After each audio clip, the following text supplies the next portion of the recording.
नमस्कार सभी बच्चों को। बेटा आप सभी का फिजिक्स पढ़ने के लिए बहुत बहुत स्वागत है। आ जाओ स्टार्ट कर लें।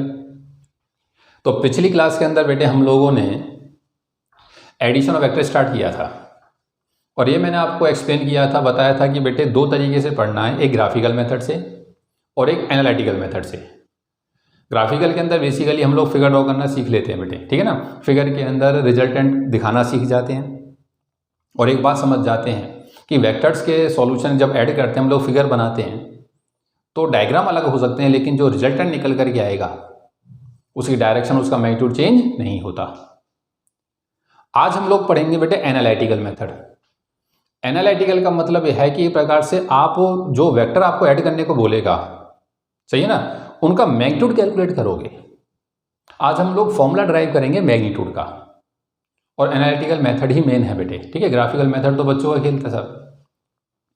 इस एनालिटिकल के अंदर दो तरीके हैं सिलेबस में, आइदर ट्रायंगल लो पैरेललोग्राम लो। सिलेबस में क्या बेटे, फिजिक्स में। बच्चा बोला सर दो वेक्टर को जोड़ने के दो तरीके? हाँ साहब, जो वेक्टर की बेसिक सी प्रॉपर्टी है ना कि बेटे when vector is displaced parallel to itself it never changes, साहब ये प्रॉपर्टी नहीं है, जन्नत है। और उस प्रॉपर्टी की वजह से दो मेथड आएंगे।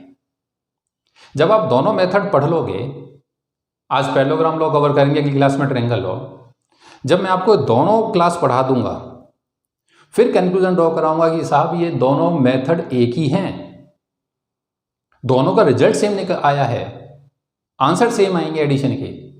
अंतर बस क्या है कि आपकी फिगर बनाने का अंदाज बदल जाएगा, आपका फिगर बनाने का अंदाज बदल जाएगा।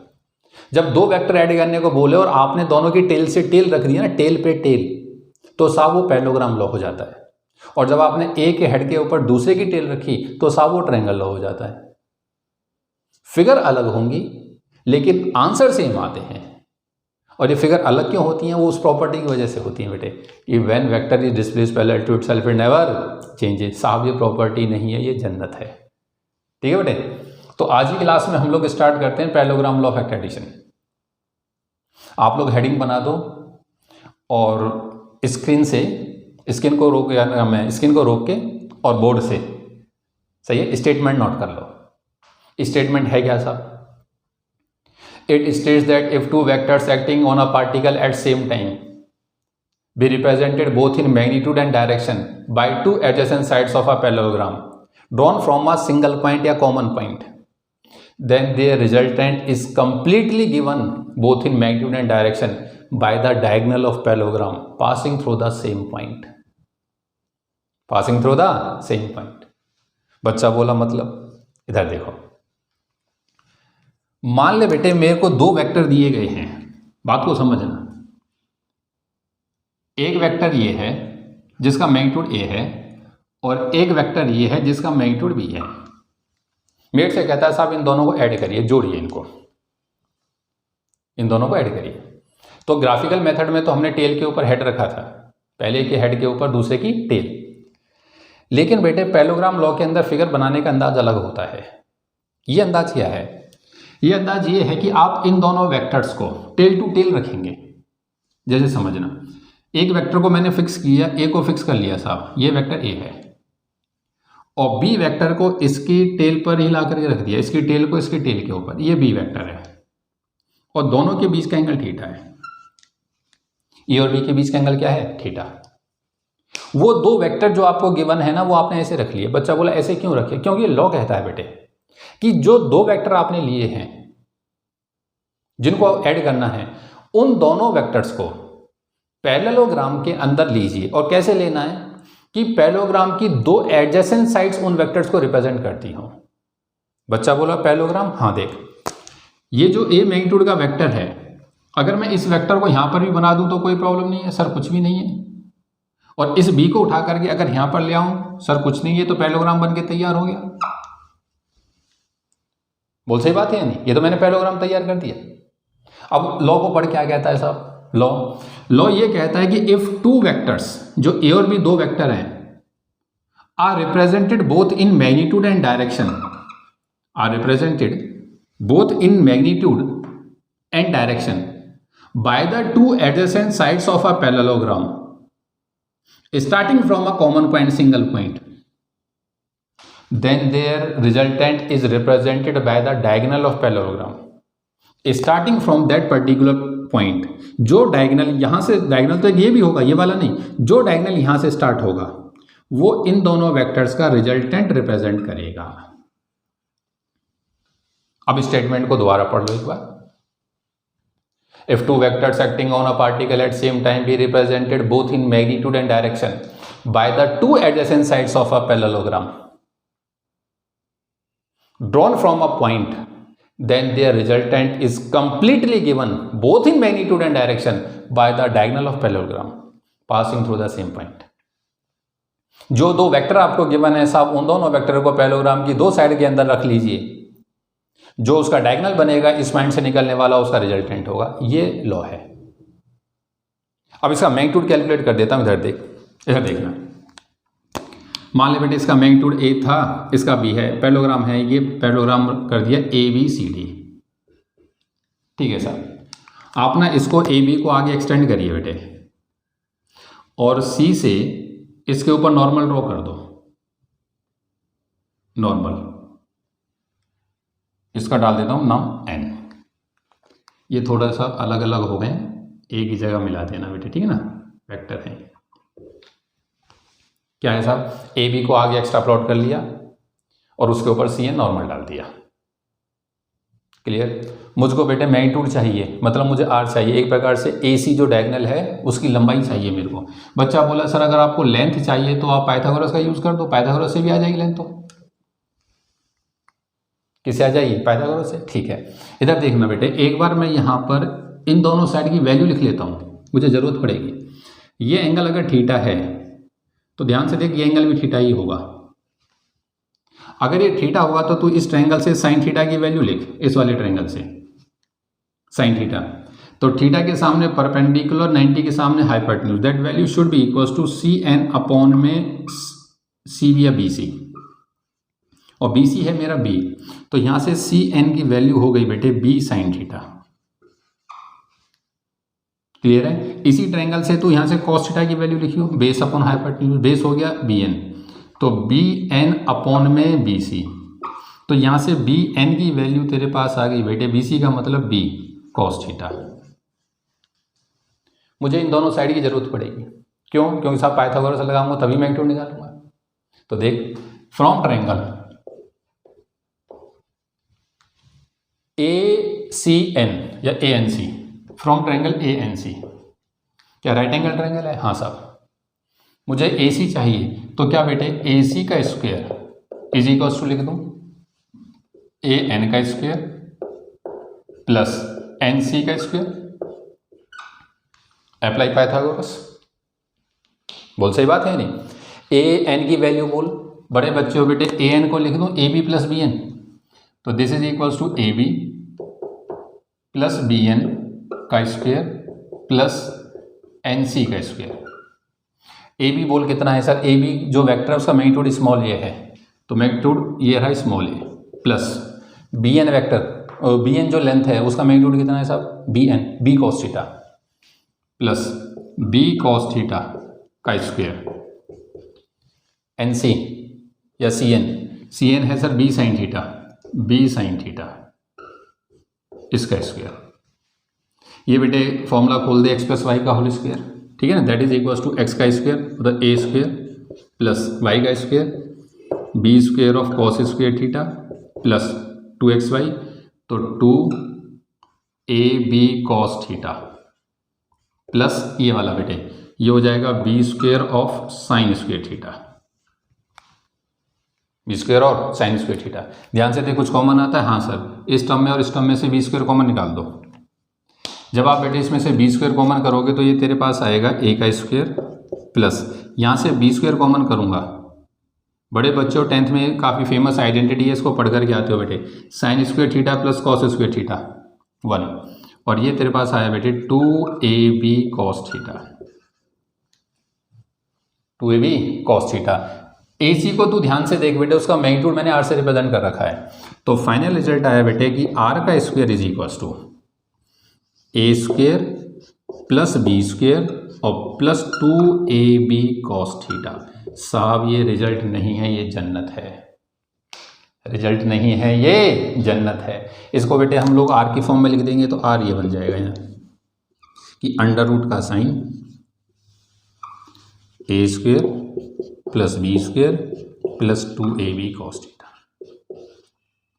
ये लॉ मुझे कह करके जाता है कि साहब जब भी आप दो वेक्टर को जोड़ोगे, आप ऐसे नहीं जोड़ दोगे कि a प्लस कर दिया, नहीं, ये फॉर्मूले से जोड़ोगे साहब।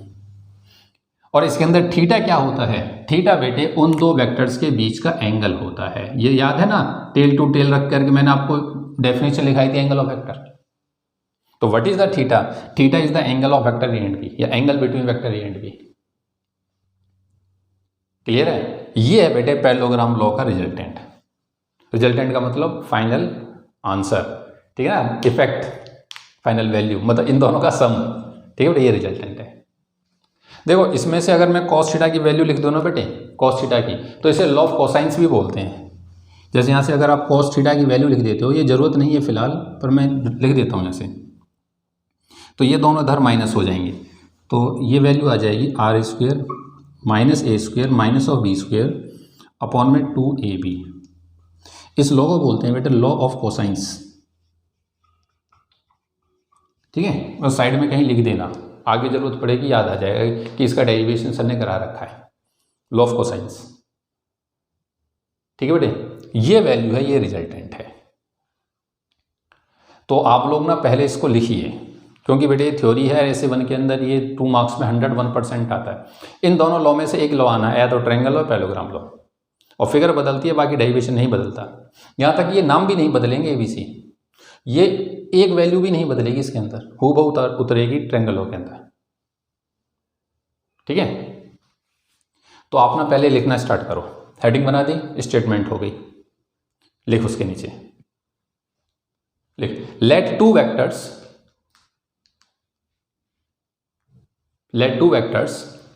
ए एंड बी, ऐसे लिखा a and b, let two vectors a and b inclined at angle theta, inclined at angle theta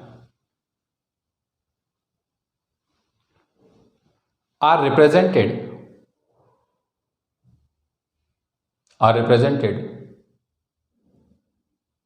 both in magnitude and direction,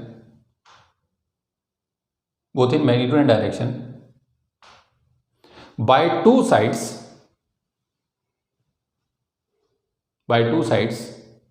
AB and AD, और उन पे साइड के ऊपर ही वेक्टर डाल देना, ठीक है, AB and AD of parallelogram ABCD,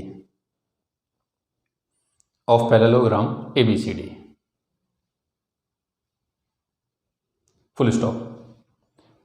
according to parallelogram law, the diagonal AC पे वेक्टर डाल देना, the diagonal AC will represent both magnitude and direction,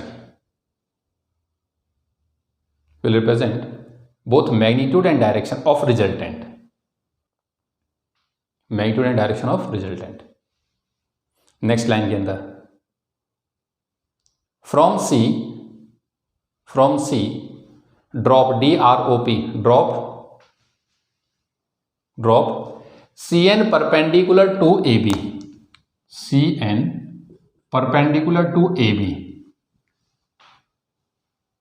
produced forward, AB को आगे प्रोड्यूस कर दो और वहां से CN उसके ऊपर क्या डालना है, परपेंडिकुलर, सही है। तो drop CN perpendicular to AB, produced forward, ठीक है बेटे। ये नॉर्मल लगना चाहिए, ठीक है, ये इसके ऊपर नॉर्मल लगना चाहिए, ठीक है। कुछ बच्चे ऐसे बना देते हैं इसको, नहीं 90 है बेटे, ठीक है ना।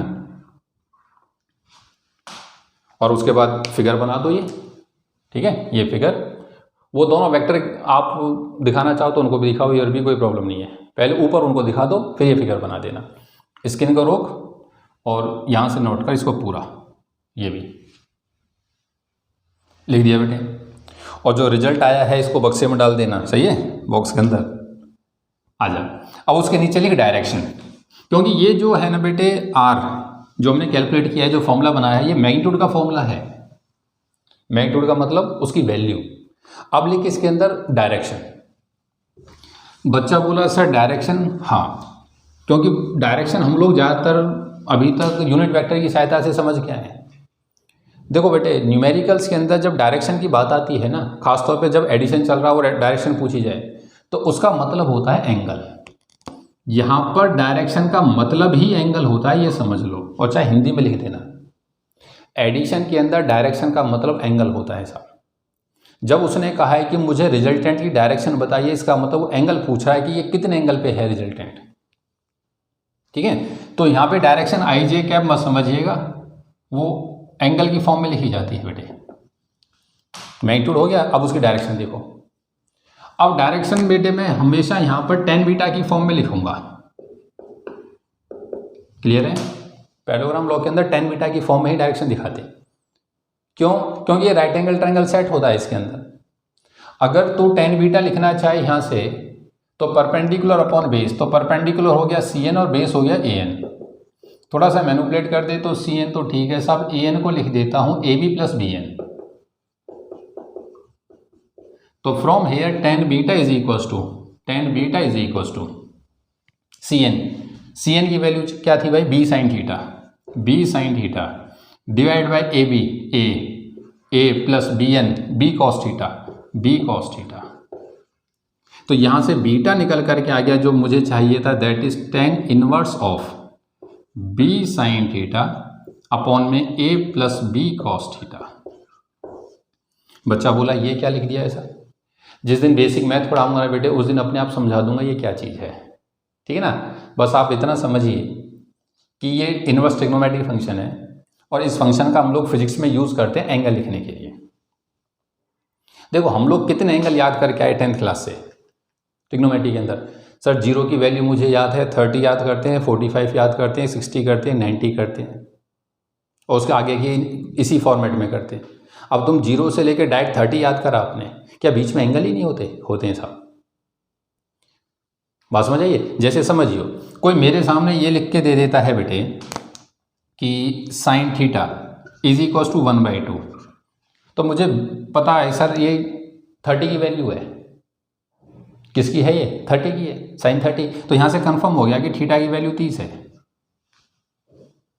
क्यों? क्योंकि उस टेबल में से आगे जो मैं 9th में पढ़ करके आया हूँ, 10th में पढ़ के आया हूँ। और अगर इसके अलावा ये वैल्यू कुछ ये दे देता बेटे कि sine theta is equals to 1/3, अब बताना सर, चाहिए तो टेबल में थी नहीं, तो फिर आंसर क्या छोड़ो, मुझे एंगल चाहिए। तो वो ऐसे लिखा जाता है बेटे, theta is equals to sine inverse of 1/3। बात समझ आइए? ये इनवर्स ट्रिग्नोमेट्रिक फंक्शन कहलाता है। इसका हम लोग यहाँ पर यूज़ करते हैं सिर्फ एंगल लिखने के लिए, जिनकी वैल्यूज़ हमें याद नहीं है। ठीक है? जैसे अब साइन थीटा 1/3, तो theta equal to sine inverse of 1/3। बस हमारा रिजल्ट यही आंसर है, आगे सॉल्व नहीं करना होता। क्लियर? तो स्किन को रोक और उसी के नीचे, इसके नीचे ये उसमें बॉक्स में डल गया ना, फिर ये डायरेक्शन ये लिख लिया। अब जहां पर ये आपने फॉर्मूला लिखा है ना बेटे, beta is equal to tan inverse of this value, वहां पर हिंदी में लिखिए, हिंदी में। ये ना हमको एक बात यहाँ याद रखनी होती है बेटे, क्या कि ये फिगर या ये फॉर्मूला जब ड्रॉ हुआ है, जब जो बीटा एंगल है रिजल्टेंट का, वो ए वेक्टर के साथ बनाया है। कल को आपने ये एंगल अगर इधर लिख दिया ना, तो ये फॉर्मूला बदल जाएगा, क्योंकि हमने एक पर्टिकुलर फिगर बना रखी है और उस फिगर से ये फॉर्मूला ड्राइव कर लिया। ठीक है? ये फॉर्मूला कोई फर्क नहीं पड़ता, क्योंकि थीटा इन दोनों के बीच का एंगल है। ए और बी किसी का नाम रखो, कोई फर्क नहीं। लेकिन साहब अगर इस फॉर्मूले के अंदर बीटा दिखाया गया है, तो वो ए के साथ दिखाया गया है, तो आप ना इसके नीचे हिंदी में लिख देना क्या, कि इस फॉर्मूले के अंदर बीटा एंगल वेक्टर ए के साथ होता है। इस फॉर्मूले के अंदर बीटा एंगल वेक्टर ए के साथ होता है। ये बात मुझे रात में 2 बजे भी याद होनी चाहिए साहब। फॉर्मूले में आया हुआ बीटा वेक्टर ए के साथ का एंगल होता है, वेक्टर ए के साथ का एंगल होता है। इधर देखो, मैं एक यूज बता देता हूं बेटे दोनों फॉर्मूले का, ठीक है, रिजल्टेंट वाले का भी, फिर स्पेशल केस पे आएंगे। ये लिखना मत बेसिक आप लोग, ठीक है। ये फॉर्मूला ड्राइव हुआ है साहब, ठीक है। और बीटा या टेन बीटा का formula that is equals to b sine theta upon में a plus B cos theta. ये फॉर्मूला हम लोगों ने ड्राइव कर लिया है, ठीक है साहब। और इसके अंदर लिख लिया है कि बीटा ए के साथ का एंगल होता है। जैसे मान लो बेटे मुझसे कहता है कि ये दो वेक्टर हैं साहब, ये दो फोर्स हैं, ये 10 न्यूटन की फोर्स है, ये भी 10 न्यूटन की फोर्स है, और ये 60 के एंगल पे हैं, 60 के एंगल पे हैं। इनका रिजल्टेंट बताइए। तो पैरेललोग्राम लॉ ये कहता है कि आप सबसे पहले जो दो वेक्टर आपको दिए गए हैं उनको पैरेललोग्राम की एडजेसेंट साइड्स बनाइए। तो सबसे पहला काम ये है कि आप इन दोनों वेक्टर की सहायता से एक पैरेललोग्राम तैयार करेंगे अपने मन में ऐसे। आप फिगर में दिखाएं ना दिखाएं, बना दिया। और फिर जो ये डायगोनल होगा ये रिजल्टेंट दे करके जाएगा।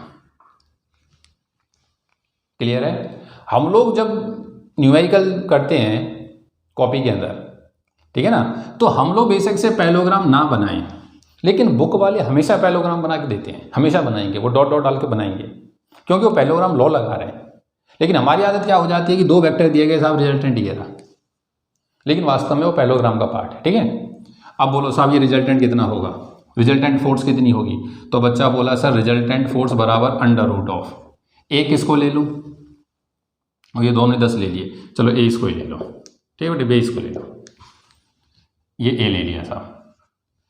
तो बोलो कितना सर, ए का स्क्वायर 10 का स्क्वायर, बी का स्क्वायर 10 का स्क्वायर, प्लस में 2 ए बी 10 है और बी भी 10 है, और कॉस कितना है 60 है, कॉस कितना है 60 है।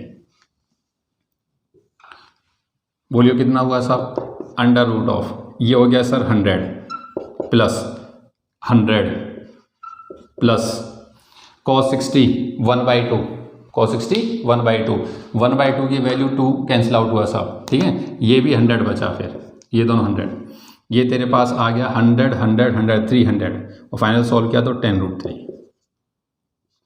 ये फोर्स है तो दैट्स वाई रिजल्टेंट को फोर्स ही लिख देता हूँ, फाइनल फोर्स आ गई 10√3, आर को एफ लिख दिया, ठीक है ना। रिजल्टेंट का मतलब दोनों का इफेक्ट, दोनों का सम, ये दोनों फोर्स थी तो फाइनल भी फोर्स ही आएगी 10√3 साहब। ये उसका मैग्नीट्यूड है। अब बोलता है डायरेक्शन क्या होगी, तो डायरेक्शन का फॉर्मूला होता है tan beta, that is b sine theta, b क्या है 10 है सर, साइन थीटा दोनों के बीच का एंगल, तो that is sine of 60 divide by a 10 plus b cos theta, cos of 60। बोल स्टेप सही है?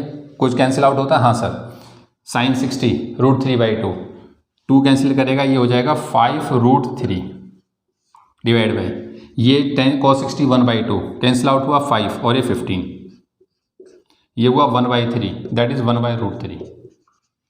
अब ये वैसे सिंपल एंगल आ गया साहब, तेरे पास आ गया कि tan बीटा की वैल्यू 1/√3, tan बीटा 1/√3। क्या ये याद है tan थीटा 1/√3 कब होता है? बच्चा बोला 30 डिग्री के ऊपर। यहाँ से कंफर्म हो गया कि बीटा की वैल्यू 30 डिग्री है। और कल कोई न्यूमेरिकल में ये वैल्यू ऐसी आ जाए बेटे सॉल्व हो कि आप ना कर पाओ, नहीं कर पाओगे, तो आप इसको क्या छोड़ दोगे कि beta is equals to tan inverse of 1/√3, tan inverse of 1/√3, इसे छोड़ दो, कहानी खत्म। अरे हाँ तो बोल, बात समझ में आती है? ये प्रोसेस है जो आपको अब हर न्यूमेरिकल के अंदर करना है, ठीक है। अब मैं आपके सामने कुछ न्यूमेरिकल्स लिखूंगा और सभी के अंदर आपको रिजल्टेंट निकालना है, ये सभी के अंदर बीटा निकालना है, और ये फिगर कंप्लीट ऐसे डॉट डॉट डाल के पैरेललोग्राम बना के रिप्रेजेंट करनी है। हाँ, एक बात रात में 2 बजे भी याद होनी चाहिए साहब, कि जो रिजल्टेंट आएगा वो हमेशा उन दोनों के बीच में ही आएगा, हमेशा। बीच का मतलब ये है कि ठीक बीचों बीच नहीं, मतलब ये दो वेक्टर हैं तो यहां से लेकर के यहां तक इन्हीं के बीच में कहीं होगा। ऐसा ना हो साहब वेक्टर ये कहीं यहां ड्रॉ कर रहे हो, नहीं साहब, क्योंकि ये पैरेललोग्राम बनता है और पैरेललोग्राम का डायगोनल बीच में रहना है, ठीक है। और ये 30 डिग्री एंगल आया ना, देख ये पूरा 60 है और बीटा की वैल्यू 30 आई है, मतलब ये डायगोनल ये 30 डिग्री एंगल है। ये इलस्ट्रेशन ये मुझे एक बात और समझा के जाती है यहाँ पे, एक बात और कि साहब अगर ये दोनों वेक्टर बराबर होंगे तो जो रिजल्टेंट होता है वो ठीक बीचों बीच जाता है, ठीक बीचों बीच। 60 का एंगल है 30 पे गया है, इधर से 30 है तो इधर से भी 30 है। ये 100 का एंगल होता 50 पे जाता, 120 का होता 60 पे जाता। बात समझ आइए। तो ये बात आपको सिंपल याद रखनी है साहब, दो बराबर वेक्टर, रिजल्टेंट ठीक बीचों बीच, ठीक बीचों बीच। और कोई छोटा कोई बड़ा होगा तो जो बड़ा होता है ना उसकी तरफ शिफ्ट रहता है। अगर ये वेक्टर बड़ा होता तो इधर थोड़ा इसकी तरफ झुका रहता, ऐसे जाता है ऐसे। ठीक है बेटे, तो आप स्क्रीन को रोको और जो भी नोट करना चाहो नोट कर लो। बेशक ये न्यूमेरिकल नोट कर लो एक, ठीक है, नोट कर लिया बेटे। चलो न्यूमेरिकल से पहले ना बेटे कुछ स्पेशल केस देख लो इसी के अंदर, स्पेशल केसेस। तो हेडिंग बना दो some special cases. Special case ना बेटे हमारी हेल्प करते हैं, मतलब ये बार बार फॉर्मूला अप्लाई नहीं करना पड़ेगा, काफ़ी बड़ा फॉर्मूला है साहब, ठीक है ना। रिजल्टेंट क्या आता है कि अंडर रूट ऑफ ए का स्क्वायर प्लस बी का square plus 2ab cos theta, और साहब टेन बीटा, तो tan beta is equals to आता है b sin थीटा अपॉन में a plus b cos theta, और फॉर्मूले में आया हुआ बीटा a के साथ का एंगल होता है। ठीक है, अब स्पेशल केस आ जा। नंबर फर्स्ट कि when theta is equals to 0 degree. आपको बड़ी सिंपल सी बात लगेगी, वैसे रखो इसके अंदर थीटा 0 तो cos 0 1, तो resultant become under root of a square plus B square plus 2ab। तो बड़े बच्चों सीधे लिख देता हूँ, it become a plus b का होल स्क्वायर, कैंसिल आउट हुआ तो आंसर a प्लस बी। मतलब साहब अगर दो वेक्टर बेटे एक ही डायरेक्शन में दे रखे हो तो टेंशन नहीं लेना, सीधा जुड़ जाते हैं साहब। जैसे फॉर एग्जांपल देखिए एक वेक्टर ये है साहब, ये 10 न्यूटन का है, और दूसरा वेक्टर भी यहीं से स्टार्ट होकर के इस साइड में गया हुआ है साहब, ये 5 न्यूटन का है। बताइए फाइनल क्या होगा सर? कुछ नहीं करना, 15 न्यूटन आंसर बनेगा। फाइनल जो वेक्टर बनेगा वो 15 न्यूटन का होगा, खत्म। ये लॉग नहीं अप्लाई करना, मतलब बार बार नहीं लिखेंगे इस फॉर्मूले को। दो वेक्टर एक ही डायरेक्शन में a प्लस बी, खत्म।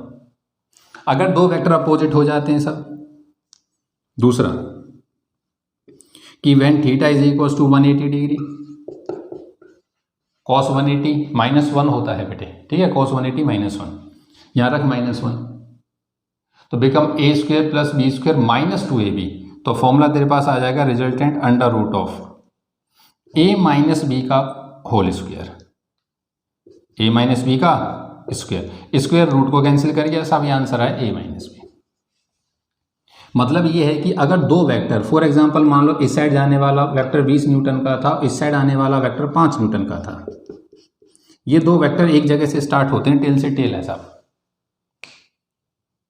क्या दोनों अपोजिट है 180 के एंगल पे? हाँ, तो रिजल्टेंट कितना होगा? रिजल्टेंट होगा a माइनस बी। ए बड़े बड़े वाला मैग्नीट्यूड लिया जाता है, ठीक है, इसे बोलते हैं बड़े में से छोटा माइनस होगा, तो a ये होगा, ये कंपल्सरी है, बड़े को लेते हैं। तो बोलिए रिजल्टेंट कितना हो गया? तो साहब 20 में से 5 गया, तो फाइनल जो फोर्स आएगी वो हो जाएगी 20 माइनस 5 इक्वल्स टू 15 न्यूटन। बात समझ में आई है? ये दो लाइन जो है ना बेटे इसी के स्पेशल केस हैं। ये लाइन क्या है साहब? दो वेक्टर सेम डायरेक्शन में ऐड, दो वेक्टर अपोजिट डायरेक्शन में सब्ट्रैक्ट, बड़े में से छोटा घटा देते हैं। और ये कहाँ से आया है कंसेप्ट? ये इसी से आता है, पैरेललोग्राम लॉ से, ठीक है। तीसरा एक और देखो, नंबर 3 कि अगर दो वेक्टर 90 पर आ जाएं, when theta is equals to 90 degree, एक वेक्टर इधर एक वेक्टर इधर साहब,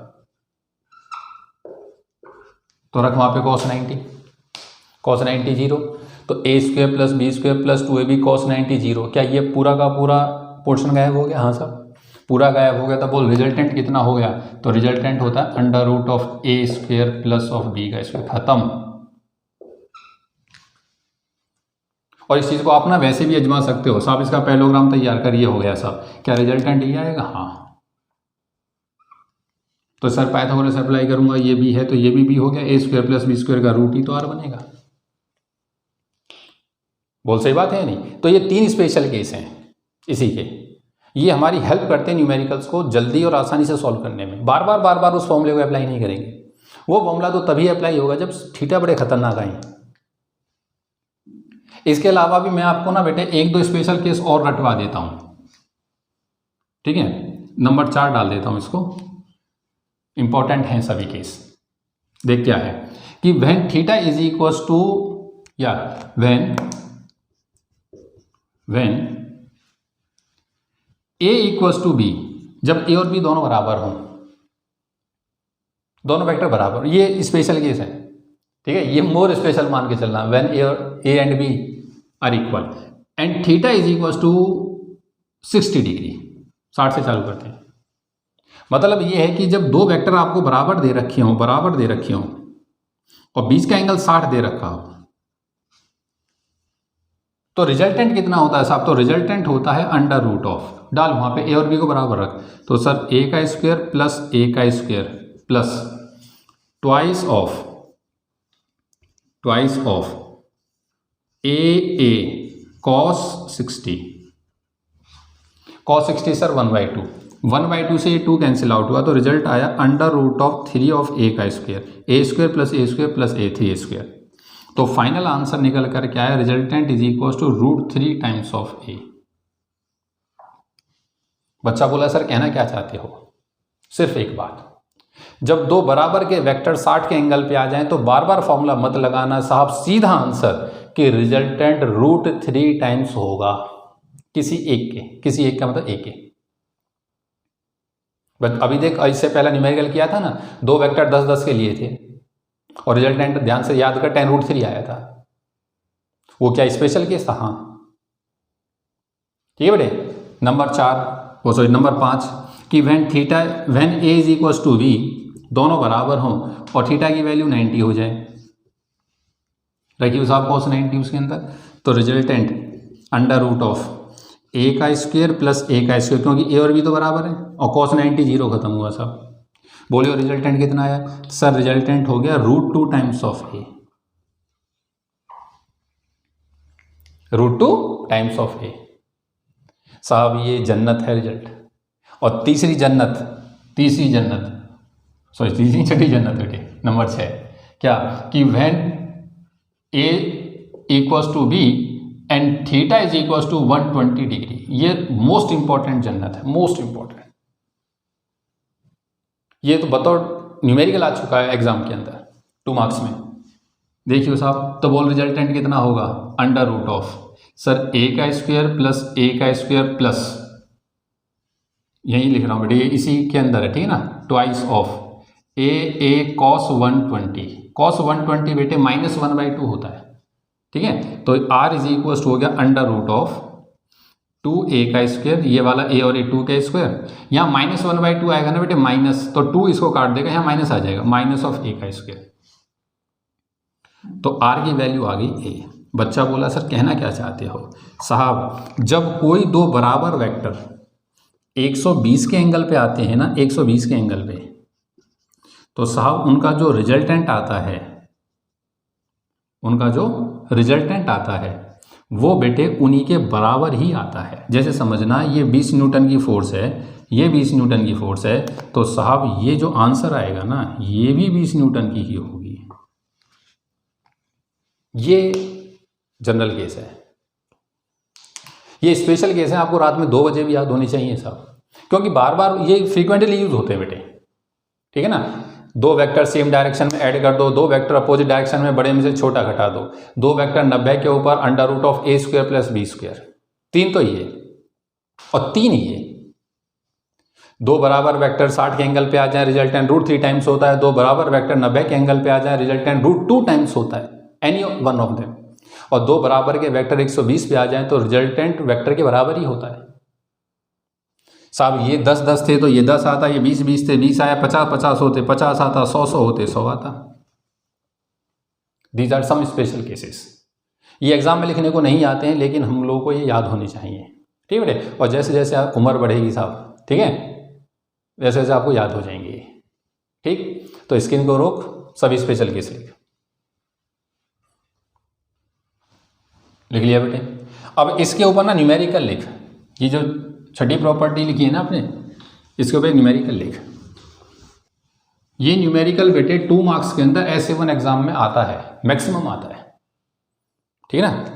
क्वेश्चन नोट कर, क्वेश्चन क्या है, क्या कहता है साहब कि two equal forces have their resultant equal to either of them, find the angle between them, what is the inclination between them. दो बराबर की फोर्स हैं साहब, क्लियर है, और उनका जो रिजल्टेंट है वो भी उनके बराबर है, बताइए बीच का एंगल क्या होगा साहब। अकॉर्डिंग टू क्वेश्चन क्या गिवन कर रखा है, उसने बोला है कि ए बराबर है बी के और वो बराबर है आर के। जो दो वेक्टर हैं उनका मैग्नीट्यूड रिजल्टेंट ही बराबर है। अगर साहब ये है तो बोल आर की वैल्यू क्या होती है, तो under root of a square plus a square plus two sorry a square plus B square plus 2ab cos theta. A b और आर सब बराबर है बेटे, लिख दूँ इसको a का स्क्वायर, ये रूट इधर स्क्वायर कर लिया बेटे, that is equals to A square plus A square twice of a into B, A का स्क्वायर cos थीटा। बात समझ में आई, a और b बराबर रख दिए, ठीक है बेटे, और r के बराबर, r के बदले a का स्क्वायर, ठीक है, that is A square is equals to 2a square plus में 2a स्क्वायर cos थीटा। तो A square is equals to 2a square common किया 1 प्लस कॉस थीटा, क्लियर है, ये कैंसिल आउट हुआ बेटे, ए स्क्वेयर गया या अपॉन में आ गया, 1/2 की वैल्यू आ गई बेटे 1 प्लस कॉस थीटा, इधर आया माइनस कॉस थीटा की वैल्यू हो गई माइनस ऑफ 1/2, ठीक है, याद है तो अच्छी बात है, 120 नहीं है तो theta equals to cos inverse minus 1/2 छोड़ सकते हो, लेकिन थीटा की वैल्यू आ गई 120। ये ऐसे वन के अंदर कई साल आया हुआ क्वेश्चन है 11th में, और ये हमारे लिए स्पेशल केस था एक। बात समझ आइए कि two vectors both equal in magnitude have their resultant equal to magnitude of either, find the angle between vector, ये सवाल है,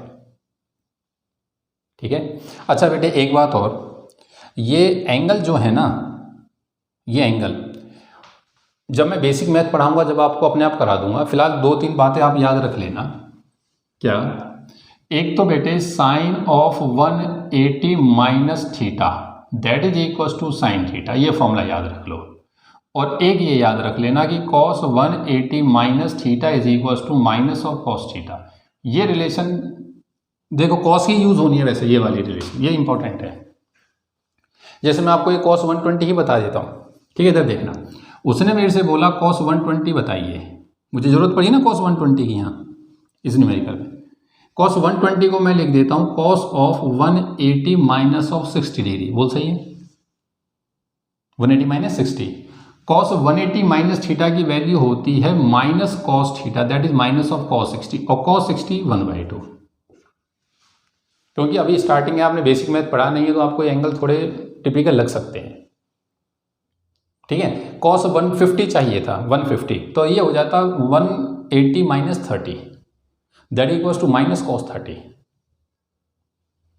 बात समझ आइए, तो ये रिलेशन मेन है, बस इसको याद कर लेना सफिशिएंट है ये, ठीक।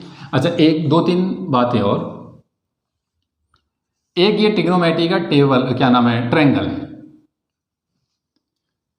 ये एंगल बेटे 37, ये एंगल 53 और ये एंगल 90, ये ट्रायंगल नहीं है साहब, ये जन्नत है, ये ट्रिग्नोमेट्री के अंदर आता है।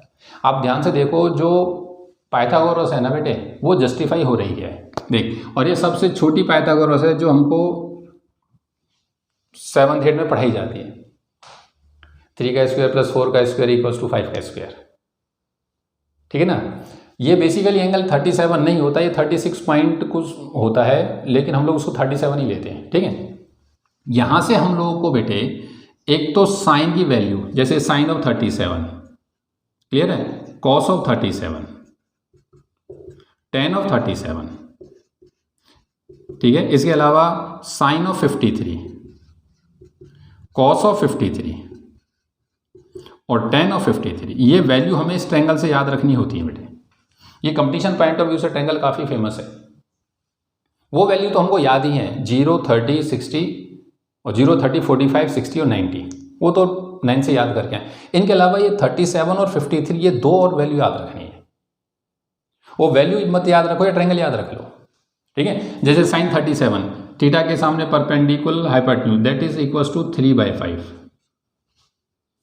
कॉस 37 सही है 4/5, tan 37 3/4,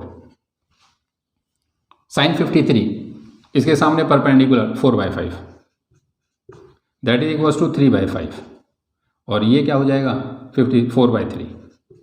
ये वैल्यू मुझे याद रखनी है बेटे, बात समझ में आती है? इनकी हमको ज़रूरत पड़ती है, ठीक है। तो अब आप ना स्क्रीन को रोको और इसका सॉल्यूशन लिख लो और फिर मैं आपको कुछ क्वेश्चन देता हूँ जिनका आपको स्क्रीन को रोक करके रिजल्टेंट लिखना है, ठीक है, प्रैक्टिस हो जाएगी।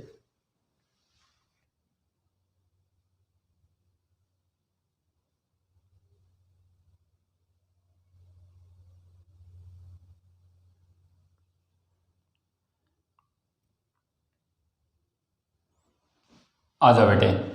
अब ये कुछ क्वेश्चंस हैं, साहब कहता है इनका रिजल्टेंट लिखो, ठीक है।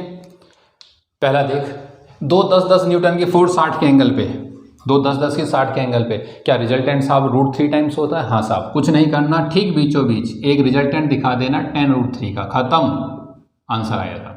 रिजल्टेंट बोलो या फोर्स बोल दो, नेट फोर्स की बात है, ठीक है बेटे। जो ये यूनिट होगी ना वही ये क्वांटिटी या यूनिट हो जाती है। ये फोर्स है तो ये फोर्स है, रिजल्टेंट यहाँ पे फोर्स है, ठीक है बेटे, ये न्यूटन। बच्चा बोला सर मुझको ऐसे पैरेललोग्राम करके पूरी फिगर नहीं बनानी है क्या? नहीं साहब, वो पूरी फिगर आप बार बार नहीं बनाओगे, ठीक है। पर हाँ, रिजल्टेंट को इतना बड़ा मत कर देना कि आप वो पैरेललोग्राम साथ ना दिखाई दे, कल को कोई उसको बनाए और मिलाए तो, ठीक है। या ज़्यादा छोटा मत कर देना, ये मन के किसी कोने छिपा रहेगी साहब ये पैरेललोग्राम का डायगोनल है, ठीक है।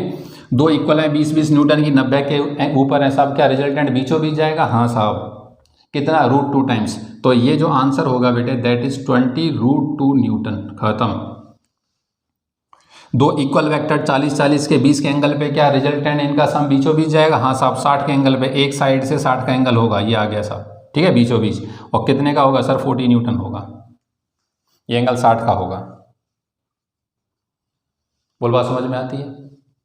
2 है साहब, 2 न्यूटन 4 न्यूटन 60 के एंगल पर है। अब इधर देखिए, इसमें थोड़ा फिगर बना देता हूँ, इधर देखना, ये ऐसी फिगर बनेगी, ये पैरेललोग्राम सा बना दिया साहब, और ये रिजल्टेंट गया। तो तू ध्यान से देख, साफ दिखाई दे रहा है कि ये जो एंगल है छोटा है, ये वाला एंगल बड़ा है। तो जो हैवी वेक्टर होता है ना बेटे, उसकी साइड का जो एंगल होता है ना वो छोटा होता है, और जो छोटा वेक्टर होगा उसकी साइड का एंगल बड़ा होगा। बात समझ आइए? ये हम लोगों से यहाँ पे बीटा भी पूछ सकता है, ऐसा बीटा लिखो, डायरेक्शन बताओ, डायरेक्शन इसमें भी बताना आप लोग, सही है। मैं बता देता हूँ, इसका बीटा कितना आएगा 30, इसका बीटा कितना आएगा 45, इसका बीटा 60, उसका बीटा लिख देते हैं। चलो अब क्या ये किसी स्पेशल केस में आया? नहीं सर, अब तो दोनों वेक्टर अलग अलग हैं, अलग अलग हैं तो सब लॉ लगा दो।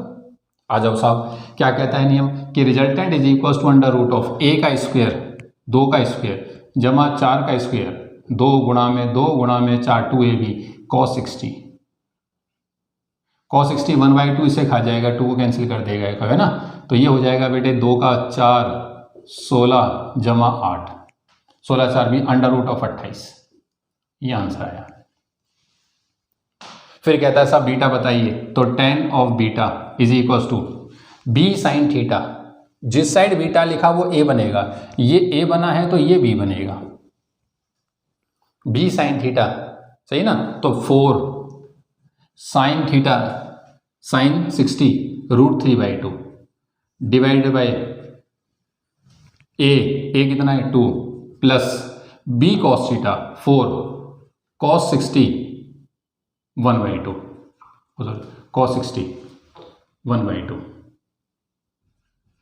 और ये है sin 60।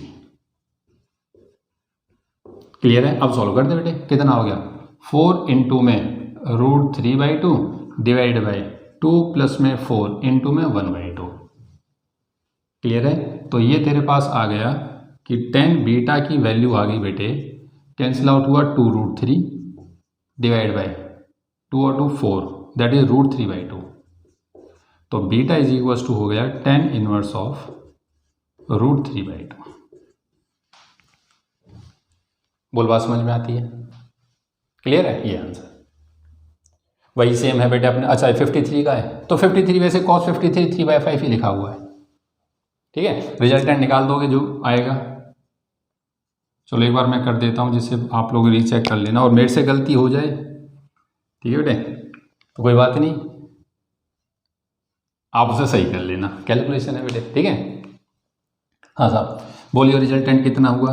अंडर रूट का साइन, ए का स्क्वायर 100, बी का स्क्वायर 400 प्लस में 2 a b, sorry a b 20, अभी गलती हो जाती, cos 53 3/5 कैंसिल आउट। हाँ सर, ये हो गया 500 जमा में, ये से कैंसिल करेगा 2 2 2 4 80 240 अंडर रूट ऑफ 740। बोल स्टेप सही है बेटे। इसके बाद कहता है सर बीटा बता दो। बीटा तो वैल्यू लिख के छोड़ देता हूँ, कैलकुलेशन आप खुद करेंगे। That is tan of beta b sine theta, b ये है 20 sine of 53 divide by a 10 plus 20 cos 53 20 sine 53 3/5 plus 10 plus 20 cos 53 sine 53, हाँ cos 53 साइन 53 सॉरी 4/5 ही हो जाती है अभी गलती, और cos 53 3/5। ठीक है बेटे, कितना बचता है साहब? 4 4 16 और 4 12 22, आगे कैंसिल 16/22। ठीक है बेटे, 8/11। तो beta this implies beta is equals to हो गया tan इनवर्स ऑफ 8/11। यहाँ से बात समझ में आई है? कहता है साहब इन दोनों का रिजल्टेंट निकालूं, तो तू जानता है पैरेललोग्राम जब तैयार करूंगा इस हिसाब से नीचे की तरफ तैयार होगा। ये 10 का वेक्टर है, 40 का वेक्टर है, ये इस हिसाब से राइट एंगल दे रखा है 90 पे, ये गया साहब। क्या रिजल्टेंट ये आ जाएगा? हाँ, ये किलोमीटर पर आवर वेलोसिटी है इसका मतलब, ये रिजल्टेंट वेलोसिटी है बेटे, ये भी वेलोसिटी है। रहा है ना? ठीक है, ये वेलोसिटी है, मीटर पर सेकंड में आएगी, ये किलोमीटर पर आवर में। तो बच्चा बोला सर रिजल्टेंट देख 90 के एंगल पे सीधा लिख दे कि v is equal to under root of a square plus B square, तो 100 और इसका हो गया 1600, सही है 1700, तो that is 10√17 kilometre per hour. Direction लिख लेना।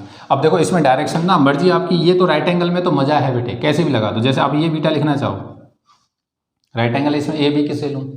राइट एंगल में तो काहे का ए बी सीधा लगा, tan beta perpendicular upon base. तो when vector is placed parallel to itself it never changes.